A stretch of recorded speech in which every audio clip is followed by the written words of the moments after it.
Okay, so I got a lot of garden planted today. I'm not going to finish. I'm going to go eat something first and foremost, but my daughter also has softball pictures today, so we've got to leave and go do that. However, this part of the garden is still gardening. I've got my rutabagas and radishes, garlic, onions planted over here. Then I have my green beans planted in these 2 rows right here. We are going to plant more, you know, for succession planting, but that's probably going to be in like another week out. And then over here I've got my okra planted, direct sowed of course, and then I've got some flowers growing in this row right here. Those are going to be sunflowers. I think I've got 2 varieties of sunflowers, and I've got African marigolds growing this year. And this row I've got my cucumbers. This row right here, I can't really remember, I think it's zinnias so far. And then I've left this other open for more tomatoes and peppers. This whole row is going to be tomatoes and peppers right here. I've got like 5 banana peppers planted in the very beginning, but that's all going to be peppers, tomatoes. This whole row right here is all tomatoes that I planted today, all the way up. This one is an open row. Right up front, I've got some more zinnias planted for pollinators.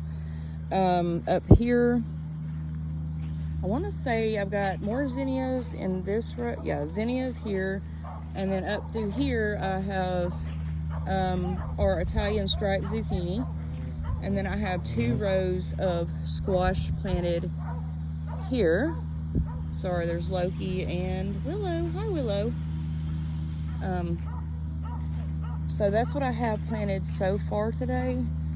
I have a lot more to plant later. Let me just run over to the greenhouse real quick and show you what all we have that we've still got to get planted out that we haven't done today. So we've got some late season collards that are coming up. These are the Alabama blue collards. They do really well in the heat. This is lettuce, and then I've got mullein growing here, and these 2, this is dill. Then I've got basil and all these. These are cucumber starts right there. Then this is where the magic happens, you guys.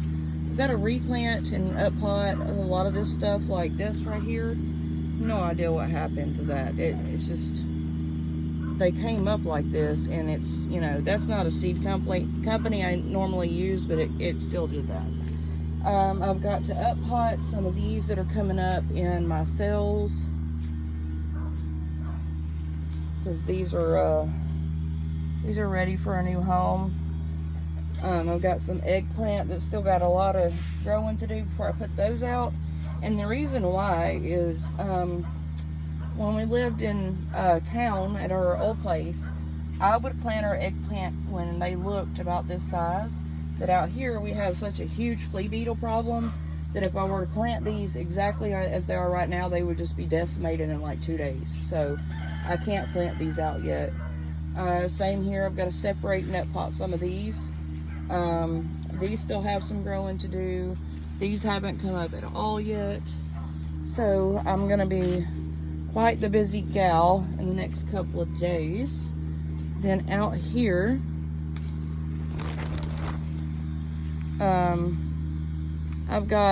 we emptied our compost just into these garden beds because a lot of it was already broken down. And we moved the chicken coops over here into the wood line like we had planned. But before we moved them, we decided to just move the compost so it'd be easier to move the chickens because it was all in the way. And it wasn't a half bad idea. We've got beans coming up out here, so free food, yay. But I did plant some sunflowers right here. And then I have asparagus growing down here in this section right here that I just seeded. I'm going to water it all in this evening with everything else in the garden. Up here is where we'll do our cooler weather crops because this gets a lot of shade. in the afternoon, so it will tolerate all of the cooler weather. You know, the plants will tolerate the shade. So we're gonna have carrots going in here. We'll have the late season collards coming in that'll go out here, and our lettuces. And then over here in our neighbor's field, he's gonna let us use that again this year. Thank God for great neighbors. We love Mr. Henry to death. So over here, I'm planting corn and beans again. Last year, the corn did not do so well because we, number one, we planted the corn kind of late.